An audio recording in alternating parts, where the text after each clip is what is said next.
माशाल्लाह, और भी हसीन लग रही है।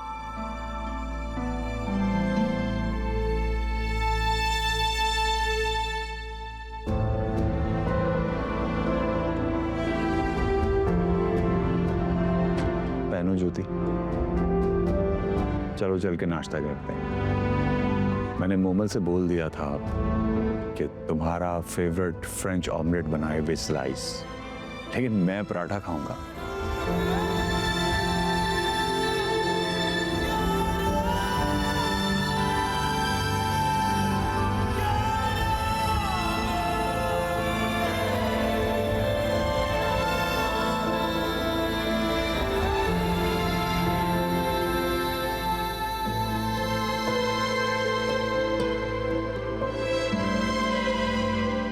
सॉरी इब्राहिम, किस बात के लिए?